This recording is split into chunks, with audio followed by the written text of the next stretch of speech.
ਵਾਹਿਗੁਰੂ ਜੀ ਕਾ ਖਾਲਸਾ ਸ਼੍ਰੀ ਵਾਹਿਗੁਰੂ ਜੀ ਕੀ ਫਤਿਹ। जन्म साखी 10 गुरुओं की। सूरज प्रकाश ग्रंथ साखी गुरु रामदास जी की। सिद्धों से चर्चा।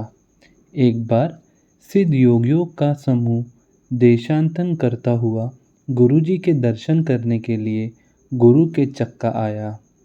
धन गुरु नानक। आदेश करके गुरु जी के पास बैठ गया। आप जी की शक्ति की परीक्षा करने के लिए पूछा कि योग के बिना किसी का मन स्थिर नहीं हो सकता और मन स्थिर हुआ बिना आत्मा का ज्ञान प्राप्त ही नहीं हो सकता। धन गुरु नानक।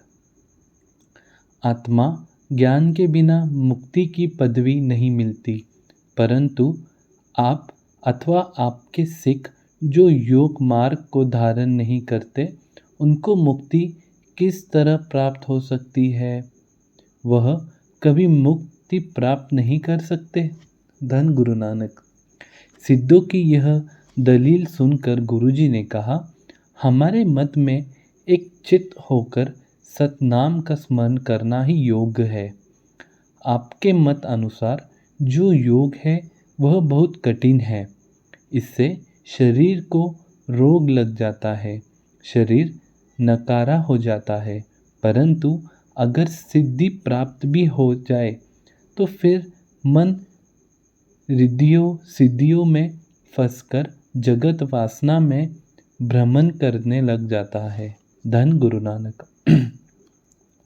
परंतु हमारे सिख सतनाम के स्मरण द्वारा आत्मज्ञान प्राप्त करके उसके रंग में रंगे रहते हैं और सारे जगत को आनंद रूप जानते हैं।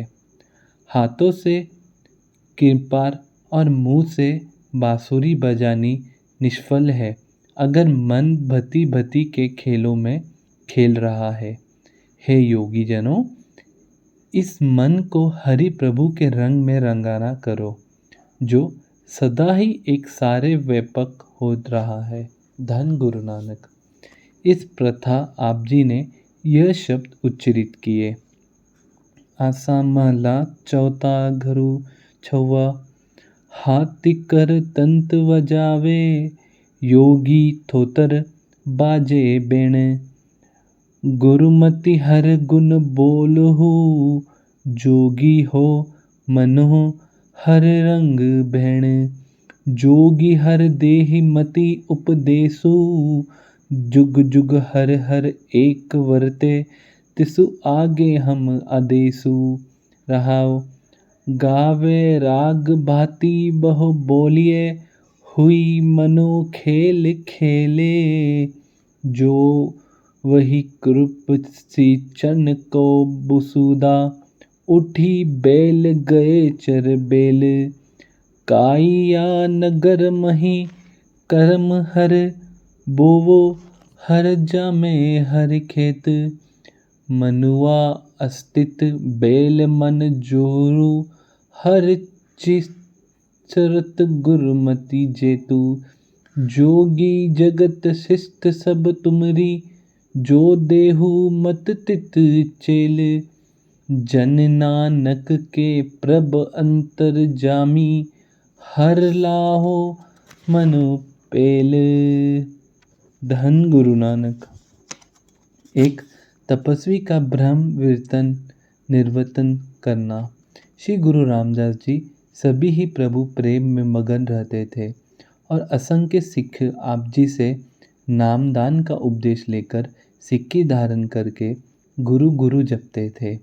गुरु सिख की यह रीति मध्य कर एक ईर्ष्यालु तपस्वी आप जी के पास आया। गुरु जी ने उसको सत्कार से अपने पास बैठा कर पूछा कि आओ तपस्वी जी, किस तरह आए हो?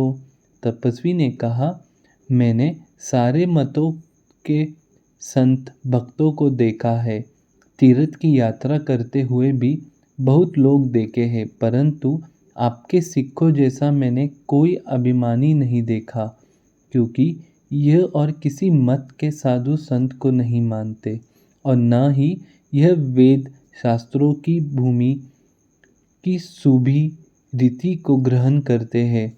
यह केवल आपको और आपकी वाणी को ही मानते और पूछते हैं।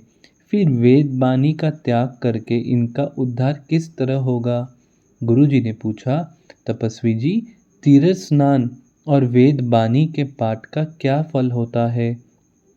तपस्वी ने कहा, तीर्थ स्थान का फल बहुत बड़ा है। इससे सभी पाप नष्ट हो जाते हैं और अंतिम समय स्वर्ग की प्राप्ति होती है। वेदों के पाठ से आत्मज्ञान की प्राप्ति होती है। गुरु जी ने कहा, तपस्वी जी, हमारे सिख सत्संग की सेवा करके जो सुख प्राप्त करते हैं वह आपको प्राप्त नहीं होता। आपने तत्व की पहचान नहीं की। तीर्थ आदि के स्नान और वेद पाठ के झूठे अभिमानों में आपने सारी आयु गंवा ली है। यह झूठा अभिमान पूरे गुरु के मिलने से ही दूर होता है। तपस्वी ने कहा, जब तीर्थ स्नान की महिमा को ही सब ऋषि मुनियों ने उत्तम माना है तो फिर आप इसको तुच्छ और साधु संगत की महिमा को बड़ी किस तरह कहते हो? इस प्रथाए गुरु रामदास जी ने इस शब्द का उच्चारण किया। मालूम महला चौथा। गंगा जमुना गोदावरी सरस्वती ते करे उद्दम धूर साधु की ताई। किल विख मेल भरे पर हमरे विच हमरी मेल साधु की धुरी गवाई। तीर्थ 68 मंजन नाई सतसंगत की धूर परी। उड़ी नेत्र सब दुर्मति मेल गवाई रहाओ। जाहर नवी तपे भागीरथी हानि केदार था पियो महसाई। काशी कृष्ण चरावत गौ मिली हर जन शोभा पाई। जितने तीर्थ देवी थापे सभी तिथने लोछे धूर साधु की ताई। हरि का संत मिले गुरु साधु ले तिसकी धूरी मुख लाई। जितनी सृष्टि तुम्हारी मेरा स्वामी सब तित लेछे धूर साधु की ताई। नानक लिलाटी होवे जिस लिखिया तिस साध धुरे दे हर पारे लंगाई। इस शब्द के भावार्थ समझकर तपस्वी ने कहा, मेरा सौभाग्य है जो मैंने आप जी के वचन सुने हैं। मेरा भ्रम दूर हो गया है।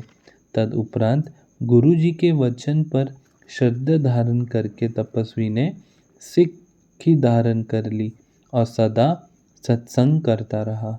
धन गुरु नानक। वाहिगुरु जी का खालसा, श्री वाहिगुरु जी की फतेह।